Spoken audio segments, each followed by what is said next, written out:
할렐루야.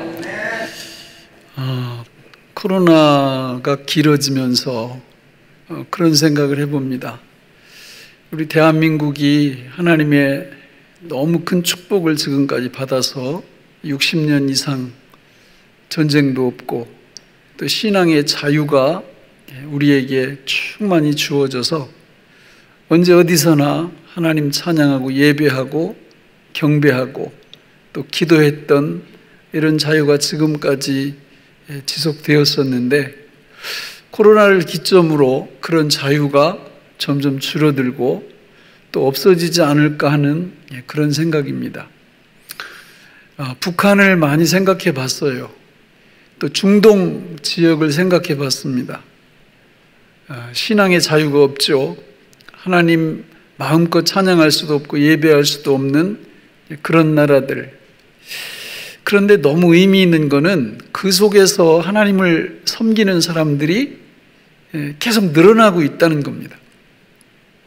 아무리 어려움이 다가와도 그들이 꺾이지 않는다라는 거예요. 실제로 예수 믿는 성도의 필수 조건이 뭐냐면 고난과 또 환난입니다. 우리는 그거를 지금까지 많이 경험을 못 해봤어요. 그러나 앞으로는 하나님이 그런 것들을 경험하게 하실 수도 있겠다 하는 생각이 요즘 들어서 많이 듭니다. 그럼에도 불구하고 걱정할 필요가 없는 것은 로마서 8장에 보면 그 어떤 환난과 핍박이 와도 우리가 어떻게 이긴다고 말씀하고 있어요?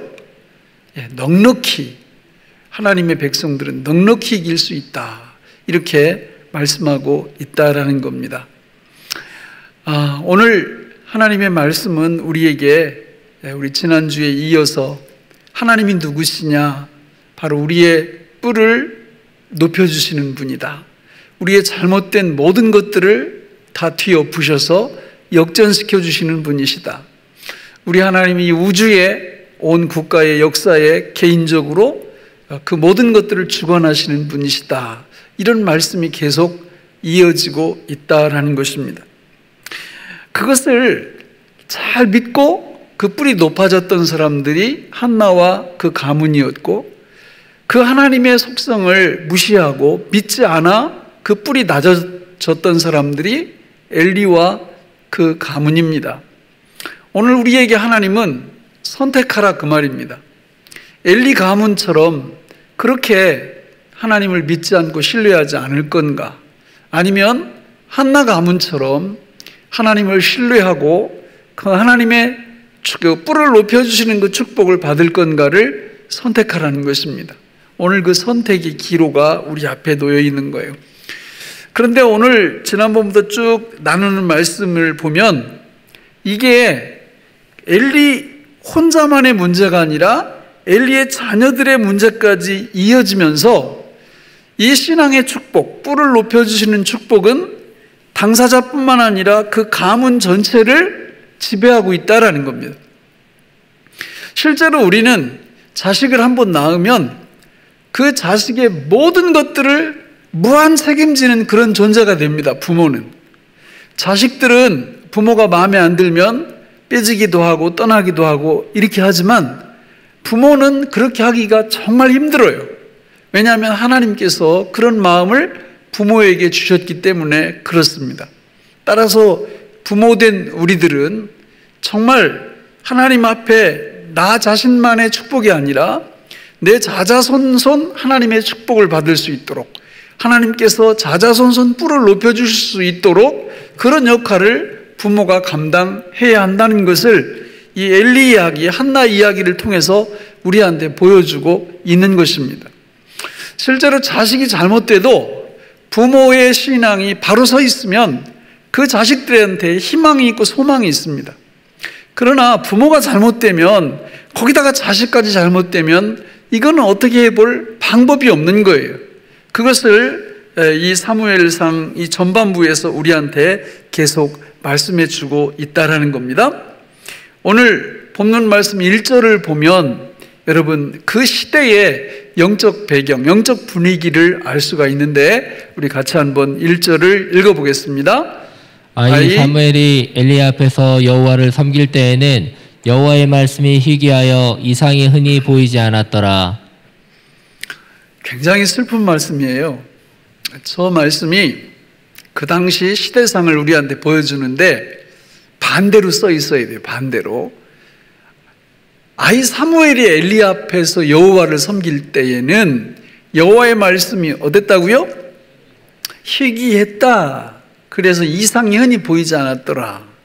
뒤집어야죠. 여호와의 말씀이 풍성하여 이상이 흔하게 보였더라. 하나님이 말씀하신 그 이상이 흔하게 보였더라. 이렇게 돼야죠. 그렇게 돼야 하나님이 뭘 높여주신다고요? 뿔을 높여주시는 겁니다. 그런데 하나님의 말씀이, 여호와의 말씀이 희귀하니 이거는 절대 뿔이 높아질 수가 없는 거예요. 우리가 이 땅 위에서 살면서 여러분 직장 생활을 하든 사업을 하든 뭘 하든 간에 우리 힘으로 그거를 막 이렇게 막 흔히 자수성가했다 이런 말을 하는데 그게 사실은 말이 안 되는 거거든요. 그런 건 없습니다. 세상에. 자기 혼자 힘으로 일어서는 건 없어요. 다 주변 옆에 사람들 도움을 받고 이렇게 일어서는 거죠. 그런데 그 결정적인 역할을 누가 하시는 거예요? 하나님이 하시는 겁니다. 만남의 축복도 주시고 길도 열어주시고 여러 가지 축복을 하나님이 예비하셔서 하나님께서 뿔을 높여주실 때 그게 뭐 성과가 되고 높이 오름을 받고 이렇게 하는 거지 자기 혼자 힘으로 할 수 있는 게 아무것도 없어요.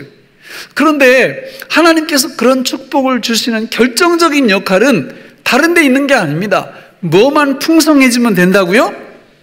말씀, 여호와의 말씀. 여호와의 말씀이 풍성해지면 뿔을 높이는 건 하나님이 알아서 하십니다. 근데 여기 문제가 있어요. 어떤 문제가 있냐? 시간이 필요합니다. 하나님은 여호와의 말씀이 풍성한 사람들을 축복하실 때 1, 2년 안에 복을 주시는 게 아닙니다. 만약에 1, 2년 안에 복을 주신다면 그 복 못 받을 사람 별로 없겠죠. 아니, 우리한테 차례가 오기가 힘들 것 같아요. 세상 사람들이 얼마나 눈치가 빠릅니까? 여러분, 우리는 그거 못 따라가거든요. 그 눈치. 그런데 하나님은 뿔을 높이실 때 보면 1년, 2년, 3년 안에 높이시는 게 아니에요. 10년, 20년, 50년, 100년, 1000년, 영원까지 영원의 가치를 가진 그 뿔을 하나님이 높여주시기 때문에 세상적으로 눈치 빠른 사람들은 이런 걸 안 좋아하죠. 영혼을 믿지도 않으니까. 그러나 하나님의 친백성들은 그걸 믿는다는 거예요. 여기 한나와 사무엘은 그걸 믿은 겁니다. 그러나 엘리와 두 아들들은 그걸 믿지 않은 거예요. 하나님이 뿔을 높여 주신다는 이 진리를 믿지 않았던 거죠. 저는 설교자입니다. 설교자는 정말 중요한 것 같아요. 하나님의 말씀이 저한테 풍성하지 않으면 이게 심각한 문제가 일어나겠죠. 오늘 하나님 말씀을 전하는데 막 어젯밤까지 씨름하면서 어떤 말씀이 생각이 안 나네. 이러고 겨우 날밤 새다시피 해서 오늘 여러분한테 말씀을 전한다면 이건 저한테도 불행이고 여러분한테도 불행이겠죠. 설교자에게는 말씀이 더 풍성해야 됩니다. 그래가지고 전할 말씀이 너무 많아. 그래서 이 말씀 전해야 되나 저 말씀 전해야 되나. 왜냐하면 하나님이 주신 말씀이 너무 풍성하기 때문에. 저는 그걸 위해서 기도합니다. 하나님, 제가 이게 말씀이 좀 풍성한 설교자가 되게 해달라고.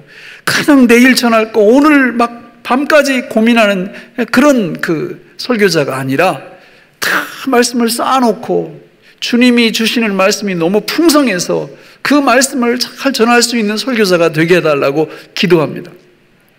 그런데 이 기도가 비단 설교자만의 기도여야 되나요? 절대 그렇지 않습니다. 여러분들도 마찬가지입니다. 여러분들도 나 이 말씀이 너무 은혜가 돼. 말씀을 읽다 보면 이 말씀이 너무 은혜가 돼.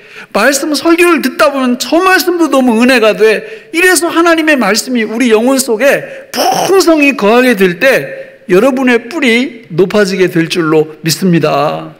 너무 중요한 거예요. 너무 중요한 거예요. 여러분, 오늘 말씀에 보면 정말 엘리 가문의 위기가 닥친 거거든요. 위기가, 인생의 위기가. 우리는 살면서 인생의 많은 위기를 경험합니다. 이 코로나 때문에 경제적으로 어려움 겪는 분들이 굉장히 많아요. 몸이 아파서 병원에서 너무 힘들어하는 분들도 너무 많습니다. 그런 거 다 위기죠. 기도해야지요. 하나님 앞에 매달려야지요. 그러나 저는 그것보다 더 큰 위기가 있다고 생각합니다. 그 위기는 바로 우리 심령 속에 여호와의 말씀이 풍성하지 않고 희귀해지는 경우가 더 큰 위기라고 생각해요. 여러분, 우리 이 심령 속에 하나님의 말씀이 풍성하게 될 때 여러분, 놀라운 은혜가 임할 줄로 믿습니다. 그 놀라운 은혜는 바로 뭘 높여주신다고요?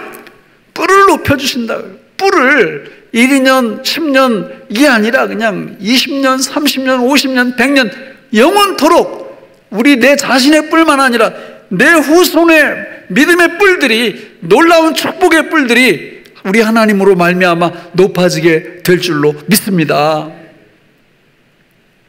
구약시대는요, 하나님의 말씀이 오늘 여기 본문에 나오는 것처럼 하나님이 직접 찾아오기도 하시고 이상도 주시고 환상도 주시고 예언도 주시고 이런 형태로 주셨어요.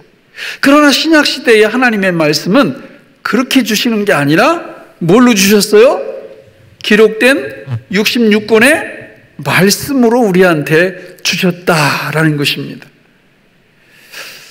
이번에 우리가 돕는 선교사 중에 문서 번역, 성경 번역하는 박정석 선교사님이라고 있어요. 이분이 12년 사역을 마치고 지금 이렇게 들어왔어요. 들어오면서 이제 저한테 들어왔다고 이렇게 문자를 보냈는데, 이분이 어디서 사역을 하느냐면 파푸아뉴기니에서 사역을 합니다.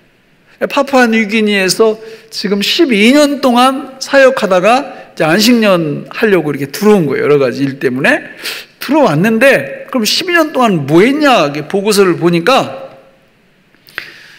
그 남아 민족이라는 그 지역에 들어가서 거기 글이 없어요. 그 남아족이. 그래서 남아어로 그 성경을 번역을 한 거예요.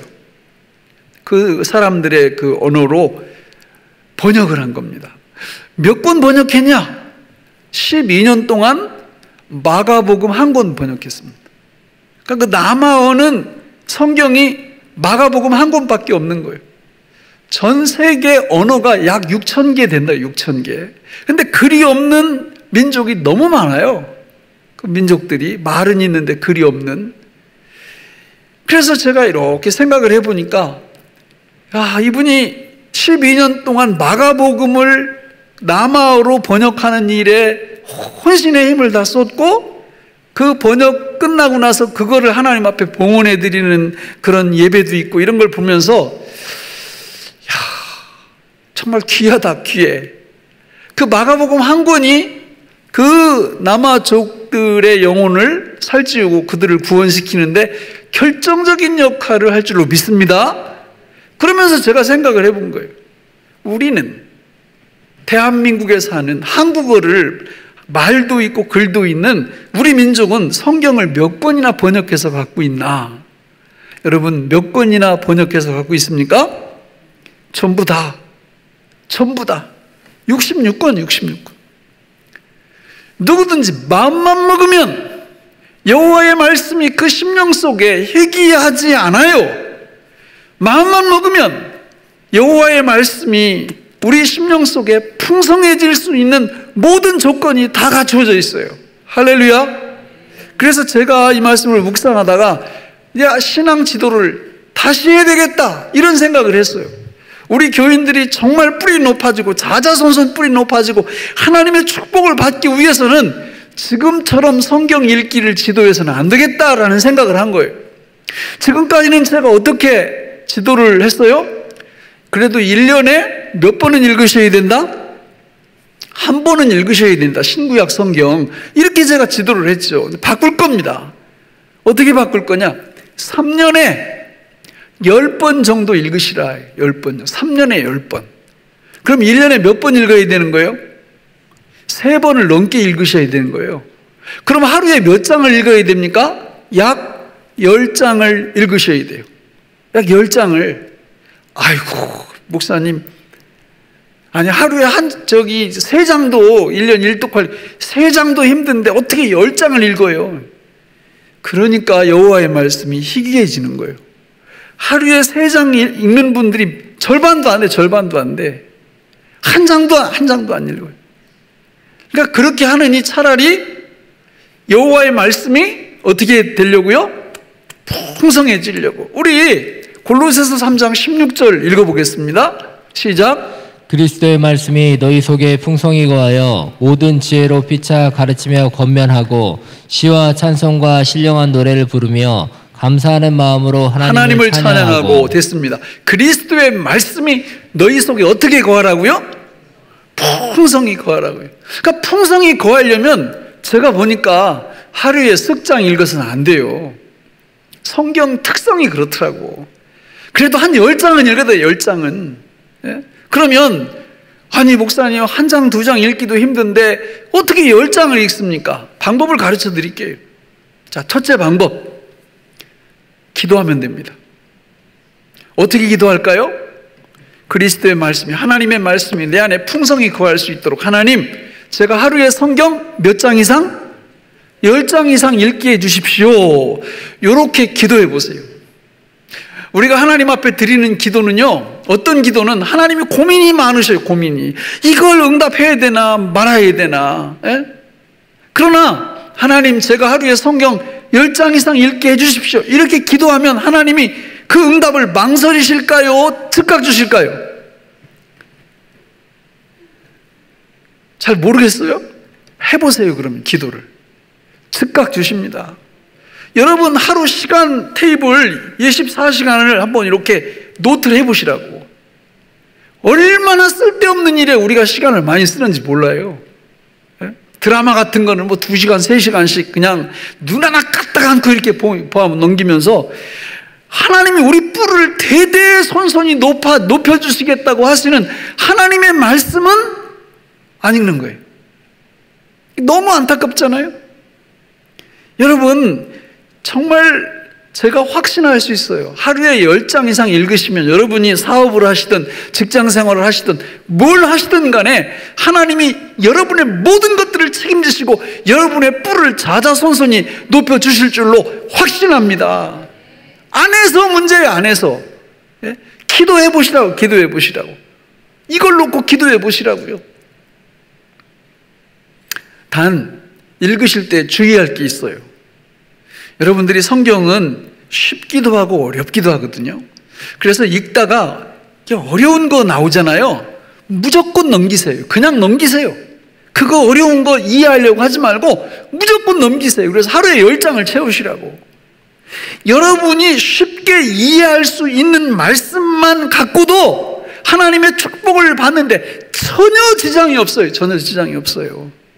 그리고 1년에 한 3번 정도 이렇게 읽으면서 모르는 거 체크를 해놓으면 다음번에 읽을 때 그냥 공부 안 해도 뚫리는 것들이 너무 많이 생겨요.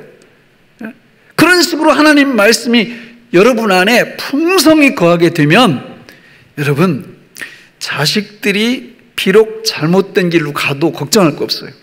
왜냐하면 부모가 중심이 딱 잡혀 있어서 부모의 믿음을 자식들한테 계속 사용하면 하나님이 반드시 역사해 주시거든요. 그런데 부모가 말씀에 힘이 없어요. 말씀이 풍성한 게 아니라 말씀이 너무 희귀해 그 안에. 이렇게 되면 그 볼장 다 본 겁니다. 여러분 거기다 자식까지 잘못된 길로 가면, 아니 부모가 잘못된 길로 가는데 무슨 자식을 돌봐요. 불가능하다 그 말이에요. 그러나 부모가 하나님의 말씀이 풍성하게 그 마음이 채워져 있으면 여러분 자식들 그까짓 거 조금 일회일비 뭐 이런 거 걱정할 필요 없어요. 부모님의 신앙으로 그들을 능히 붙잡을 수 있습니다. 여러분 롯이, 구약 성경에 나온 롯이 왜 망하지 않은 줄 아세요? 누구 때문에 안 망했을까요? 바로 아브라함 때문에 안 망한 거예요. 아브라함 때문에. 하나님이 아브라함을 보시고 롯을 돌보시는 거예요. 우리도 마찬가지입니다. 우리가 하나님 앞에 하나님의 말씀이 풍성한 가운데 거하고 주님의 뜻대로 쫙 걸어가면 우리 자식들을 하나님이 우리를 봐서 그 자식들을 우리의 믿음으로 옳은 길로 돌아오게 하실 줄로 믿습니다. 그래서 우리는 하나님 앞에 하나님, 제가 하루에 성경 10장 이상 읽게 해주십시오. 이렇게 기도할 때 저런 마음으로 기도해야 됩니다. 시편 41편 1절 같이 읽어볼까요? 1, 2절 시작. 하나님이여 사슴이 시냇물을 찾기에 갈급함같이 내 영혼이 주를 찾기에 갈급하니이다. 내 영혼이 하나님 곧 살아계시는 하나님을 갈망하나니 내가 어느 때에 나아가서 하나님의 얼굴을 배울까. 사슴이 시냇물을 찾기에 갈급함같이 내 영혼이 주를 찾기에 갈급하나이다. 주를 뭘 통해서 찾아요? 하나님을 뭘 통해서 찾을 수 있어요? 기록된 성경, 이걸 통해서 하나님을 찾을 수 있어요. 여러분, 다른 방법은 없어요. 이 말씀 붙잡고 읽을 때 기도가 자동으로 됩니다. 하나님을 찬양하게 되죠. 하나님께 감사하게 되죠. 하나님께 고백하게 되죠. 하나님 앞에 회개하게 되죠. 하나님 앞에 필요한 것들 간구하게 되죠. 말씀을 읽으면서 기도가 되는 거예요. 이렇게 될 때 우리 영혼이 하나님의 말씀으로 풍성해지는 놀라운 은혜가 임하거든요. 저는 우리 교회에 나오는 분들이 세교 중앙교회 다니다가 망했다, 내가, 이런 분들 한 분도 없기를 바라요. 그 비결이 뭡니까? 망하지 않고 흥하는, 뿌리 낮춰지지 않고 높아지는 비결은 여호와의 말씀이 그 심령에 풍성해지는 것이라고 확신합니다. 이런 영적 상황에서, 말씀이 희귀한 상황에서 드디어 말씀이 들려온 거예요. 우리 3절 5절 같이 한번 읽어볼까요? 3절 5절 시작. 하나님의 등불은 아직 꺼지지 아니하였으며 사무엘은 하나님의 궤에 있는 여호와의 전안에 누웠더니 여호와께서 사무엘을 부르시는지라. 그가 대답하되 내가 여기 있나이다 하고 엘리에게로 달려가서 이르되 당신이 나를 부르셨기로 내가 여기 있나이다 하니 그가 이르되 나는 부르지 아니하였으니 다시 누우라 하는지라. 그가 가서 누웠더니. 여러분, 희귀했던 말씀이 들려오기 시작하는 거예요. 그런데 엘리가 아니에요. 대상이 엘리가 아니라 누구한테요? 사무엘에게. 여러분, 성경에 보면 하나님이 부르신다든지 하나님이 찾아오시면 문제가 해결됩니다. 축복이 임합니다. 놀라운 은혜가 임합니다. 여러분, 성경에 보면 아담이 선악과 따먹은 다음에 하나님이 아담아 아담아 이렇게 부르세요. 그러니까 아담을 찾아오십니다. 찾아오신 결과가 뭐예요? 아담이 지었던 죄 문제를 완벽하게 해결해 주시는 축복을 하나님이 주시죠. 하나님이 노아를 찾아오십니다. 노아한테 찾아오셔서 노아한테 뭘 준비하라고 그래요? 장차 홍수가 있을 거니까 그 홍수에서 너와 가족들, 자녀들이 살아남을 수 있는 방주를 지으라고 하나님이 축복의 말씀을 주시죠. 하나님이 아브라함을 찾아오시고 아브라함을 부르십니다. 결과가 뭡니까? 너는 복의 근원이 될 거고 네 자신이 복이 될 거라, 너 때문에 온 세계 만방이 복을 받으리라, 이렇게 축복하시죠. 이삭, 야곱도 마찬가지죠. 신약 시대에 와서 예수님이 12 제자를 부르실 때 제자들이 막 예수님 제가 제자 될게요 이런 적 있어요? 한 번도 없습니다. 예수님이 하나하나 찾아가시면서 나를 따르라 나를 따르라 이렇게 다 찾아오셨어요. 할렐루야. 하나님이 찾아오시면, 하나님이 부르시면 문제가 해결되고 모든 것들이 축복이 임합니다. 여러분, 성경 이야기가 여기서 끝나면 재미없는 거죠. 중요한 건 오늘 이 자리에 인터넷으로 하나님 앞에 예배드리는 저와 여러분들에게도 하나님이 먼저 찾아오신 줄로 믿습니다. 그래서 여기 지금 이 시간에 예배드리는 거예요. 하나님의 찾아오심, 하나님의 부르심은 놀라운 축복의 그 자체예요. 이 은혜가 지금 누구한테 임하고 있는 거예요? 사무엘에게 임하고 있는 거고 바로 저와 여러분들에게 임하고 있는 겁니다. 그러니까 사무엘은 이게 이제 아닌 밥 중에 홍두깨죠. 그런 적이 없었잖아요. 그래가지고 하나님이 부르시는데 그거를 이제 모르니까, 어리니까 자기 제사장한테 가서 저기 제사장님 저 부르셨어요? 이렇게 말하니까 나도 안 불렀는데, 그거를 2번까지 했어. 2번까지. 그리고 나서 3번째 가서 얘기를 했더니 엘리 제사장이 그걸 알았어요. 아, 하나님이 지금 이 아이를 부르시는구나. 그리고는 뭐라고 가르쳐줘요? 우리 8절 9절 읽어보겠습니다. 시작. 여호와께서 세 번째 사무엘을 부르시는지라.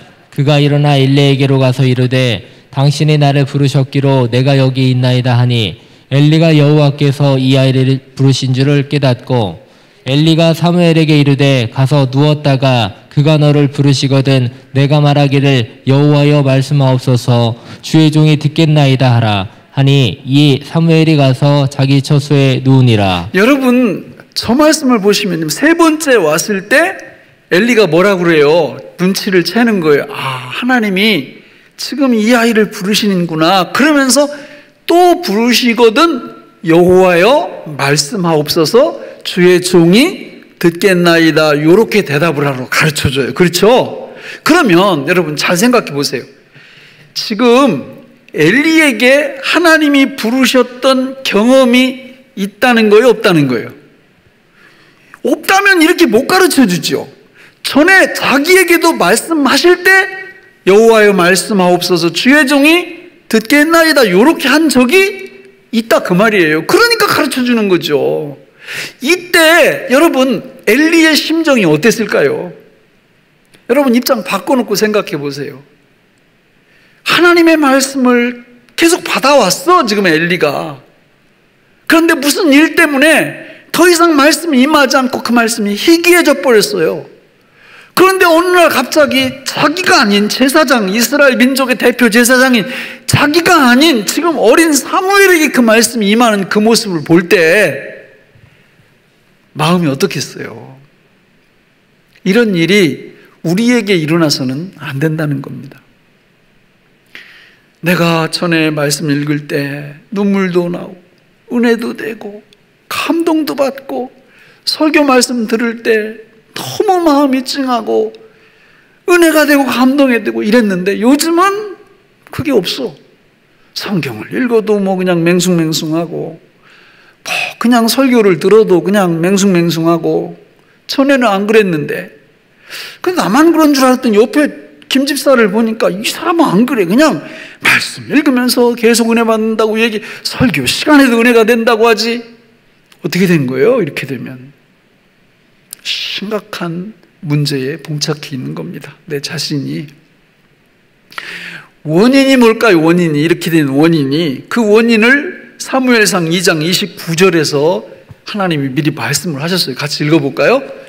너희는 어찌하여 내가 내 처소에서 명령한 내 제물과 예물을 밟으며 내 아들들을 나보다 더 중히 여겨 내 백성 이스라엘에 드리는 가장 좋은 곳으로 너희들을 살지게 하느냐.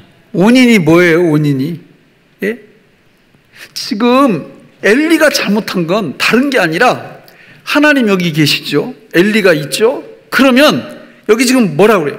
네가 나보다 내 아들들을 어떻게 했다는 거예요? 더 중히 여겼다. 이 얘기는 뭐냐면 사실 하나님과 우리 사이에는 거리가 있어야 돼요? 없어야 돼요? 없어야 돼요. 딱 붙어 있어야 돼요. 근데 이 거리가 벌어지고 요 사이로 누가 들어와 있는 거예요? 아들들이 들어와요. 아들들이 무슨 짓을 해도 어떻게 하냐. 13절 같이 읽어볼까요? 오늘 본문 13절 시작. 내가 그 집을 영원토록 심판하겠다고 그에게 말한 것은 그가 하는 죄악 때문이니 이는 그가 자기 아들들이 저주를 자청하되 금하지 아니하였느니라. 하나님과 나 사이에 자식들이 왜 껴들었느냐? 아니 자식들이 저주를 자청하는데 영원히 멸망의 길로 가는데 아버지가 돼서 그걸 그냥 내비둬라. 얘들아 그러면 안 된다. 이렇게 한 거예요. 제사장 직을 잘랐어야죠. 이렇게 하면 제사장 못한다. 못하게 했어야죠. 그래야 아들들도 살고 자기들도 사는 거죠. 예? 오늘 하나님이 우리한테 물으시는 거예요. 만약에 여전히 성경 읽을 때 은혜가 되고 또 설교 들을 때 은혜가 되고 그 말씀이 내 안에서 풍성히 거하게 되고 이러면 전혀 문제 없어요. 근데 성경 읽지 않으면 뭐 은혜 될 일도 없고, 성경도 멀리하고, 또 읽어도 눈에 들어오지도 않고, 설교를 들어도 별로 눈에 들어오지도 않고, 이러면 분명히 하나님과 나 사이에 무언가 끼어들어 있는 게 있어요. 성경에 이런 이야기가 되게 많아요. 다윗이 하나님 마음에 합한 자로 잘 나갔죠. 근데 일평생 큰 실수한 게 한 2가지 되는데, 그 중에 하나가 하나님과 자기 사이에 어떤 아주머니를 끼워 놓는 거예요. 어떤 아주머니 이름이 누구예요?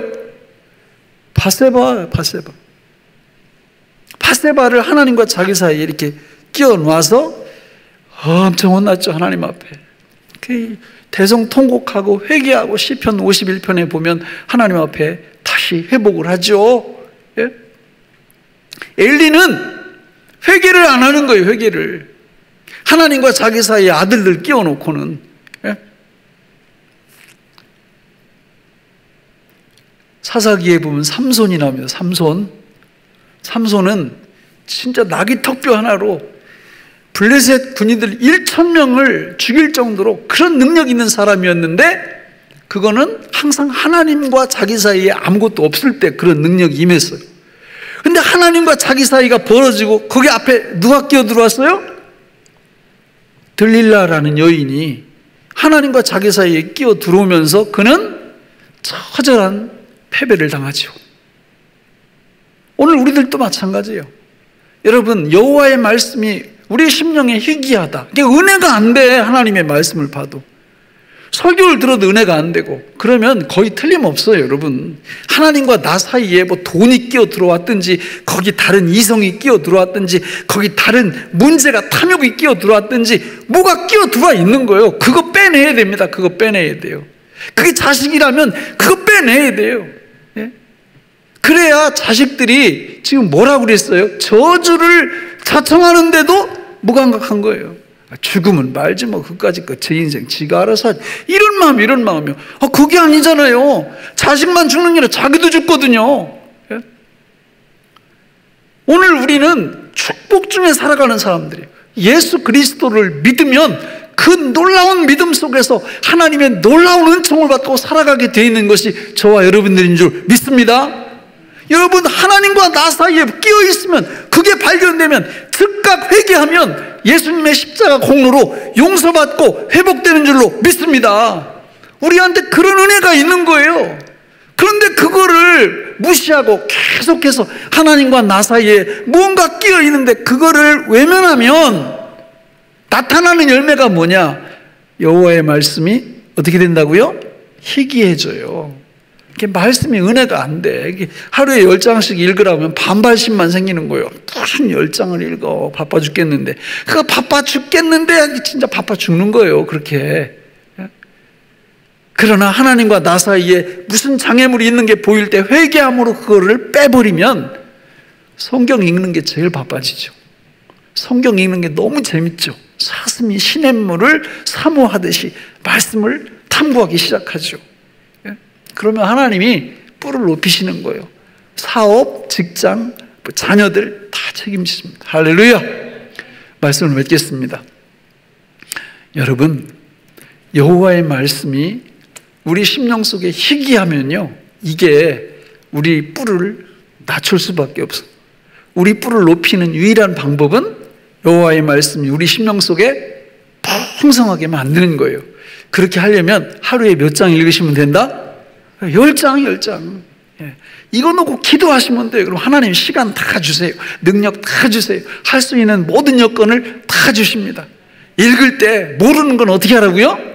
넘어가. 그거 가지고 이게 실갱이 하다 보면 하루에 한 장도 못 읽어요. 모르면 넘어가고, 아는 것만 은혜 받아요. 아는 것만.